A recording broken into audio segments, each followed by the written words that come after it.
Today we get to have coffee with my good friend Dave Savage. Dave has worked and masterminded with top lending and real estate professionals his entire career. He's a big believer in technology, consumer education, and financial literacy. He's the founder and owner of Mortgage Coach, which is integrated into just about everything nowadays. He's a speaker, influencer, connector, top performer, executive, OG, and get this, inventor. Dave loves coffee, so we decided to take over our local coffee shop for today's Masterclass Series interview. Enjoy. You know what I love most about you is I called you, I think it was just yesterday or the day before, and I'm like, Dave, and you're like, what's up, bro? And I was like, I want to do a podcast. I love comedians and cars and getting coffee, so I want to shoot it in that style. And you're like, I'm down. First thing I love about you, there's lots. So you flew here, and here we are today. But the second thing, I'm like, we have so much to talk about. And I said, what are you passionate about right now? And you didn't miss a beat. You were always like ready to go. You didn't miss a beat, and you were like, okay, and you rattled off three things, and I want to at least get to two of them. But the first one I fell in love with, probably because it coincided with our recent show talking about wealth in America and housing and real estate and how that plays a role. But you coined it the captain of the wealth team. Did I get that right? You got it? Yeah, that's right. So unpack that for us, because you and I talked about it a little bit, but for the audience, unpack the captain of the wealth team, because I love it so much. Yeah, I mean, I don't know when I first said that term from a stage, but I mean, it's been a long time.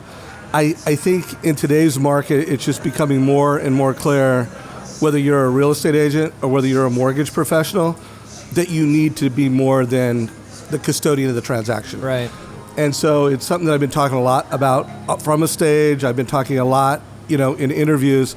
And I think at the end of the day, it's pretty simple concept that most families build most of their wealth, and it's around their real estate. Right. And that show you did a couple weeks ago where you talked if, it's a family with less than $1 million in net worth, a very large percentage of their net worth is their real estate. Yep.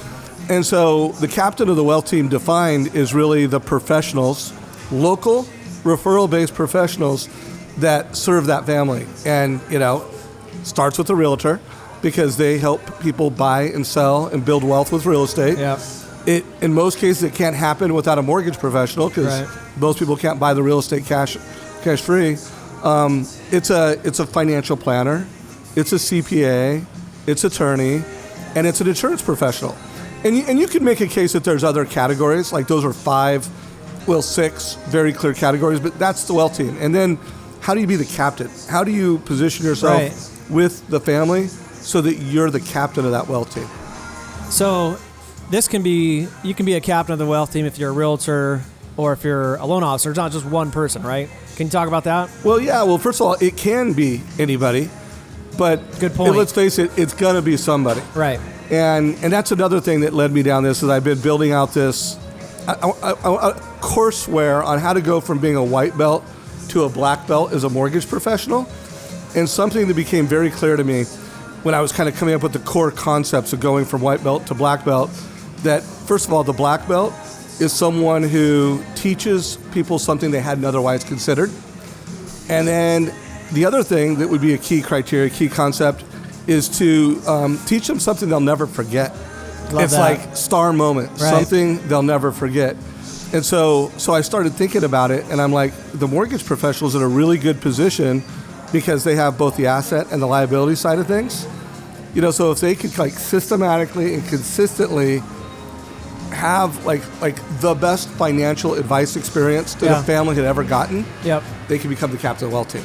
Now, a realtor could do that too, but I mean, the mortgage industry is really well positioned to be that captain of the wealth team.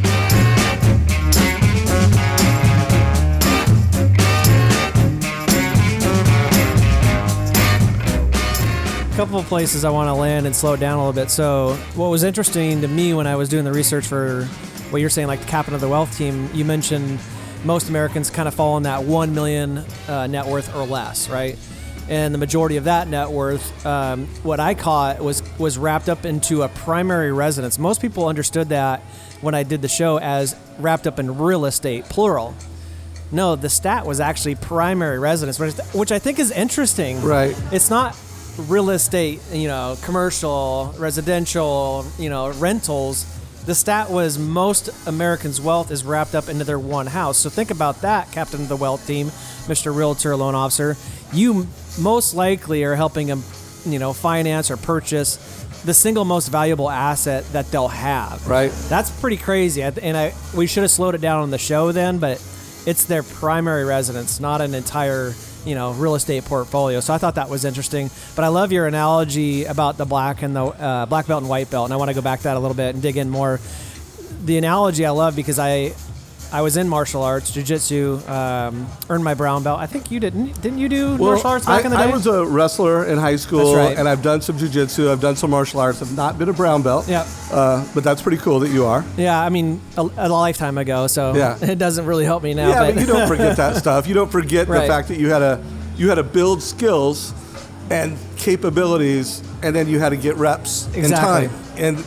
And the more reps and the more skills, the But more that's you where I advance. was going to expand on the analogy I love, because I remember being a white belt. And I remember learning like my first tool. It was like, Right. I think it was like a single arm bar. So Right. as a white belt, I had one tool to leverage. And if you figure out pretty quickly, they call it rolling. Like if you roll with a brown belt, Right. which is basically wrestling, or they have several tools. So I try my one trick or tool, and they can see it coming a mile away, and so they're like, "Yeah, that's cute. Get out of here." And then they try, 30 of their arsenals. So I looked at your slides, which I thought were awesome, and we can throw it up there on the screen. But the white belt realtor and loan officer may only have a single tool, like I did, when I started jiu-jitsu. Right. And progressing up to the black belt, which we can throw that on the screen too, they have several tools. You end up having so many more opportunities to win the match, or in your analogy, win in real estate and lending, than you do as a white belt. That's why I love it. And we called it, RC and I spoke last year in Memphis, we called it the perfect loan officer or realtor. Like if you could build one, you would see all the attributes that you lined out in the black belt. And I don't know, maybe this is controversial, but we used to kind of share it as like, hey, this would be a good idea if. With things changing now, I don't know if you agree, but I feel like it's a necessity. Like you really no need to be doubt. a black belt. Well, if you wanna kill it as a local professional and have your future be better than your past, you absolutely do, because you're competing with the machine, the digital transition that's taking place, and to just be an expert at the transaction is not enough anymore. And Yeah. that's why at white belt, if you see that slide, we call it the transactional triangle. Yeah. Where as a mortgage professional, you're delivering rate, you're delivering cash to close, and you're delivering monthly payment. And you could come up with the same transactional triangle as a realtor, Right. and you need to go beyond that. Like I know for a lender, if you can go beyond that and say, well, now let's look at things over different windows of time, like over 3 years and 5 years or 15 years. By the way, windows of time that are valuable to the family. And if you want to be a black belt, you need to start having the conversation with family. How old do you want to be when your home's paid off? What are your real estate goals? Do you want to buy more homes? What are your goals over time? And then, we call it the advice star, where you still have to do transaction, price, payment, closing costs. Right. You need to show cost over different windows of time, and then you need to show strategies to achieve wealth faster. Right. Strategies Yep. to reduce your interest cost. And for a realtor, it's the same thing. What are the financial strategies that, let's just say, digital mortgage, Costco lenders, iBuyers, they're not going to bring in these Right. strategies. Yep. They're not going to show the cost over 5 years. And that's how you they're separate going to focus yourself. on the transaction. Yep. I love that. It reminds me of the interview I was watching this morning with you, and is it Muddy? Oh, yeah, Muddy. Did you watch that? Yeah, I did. It was good. And he wrapped it up, and I'm going to butcher it, but maybe you can correct me. But he was talking about, I think it was a CPA, and instead of being a CPA, he was working with her to manage a risk portfolio, like really trying to help identify her value proposition. It wasn't just a CPA. Exactly. Yeah, so that's a good interview if anybody wants to go check that out. I'm sure we can put it in the comment section It was below. a really cool interview, but it's at the end of the day, you've got to go beyond the transaction. And so if you're a mortgage professional, be the mortgage professional that helps people build wealth with real estate faster. Yeah. Yes, you do transaction, but you help people build wealth with real estate faster.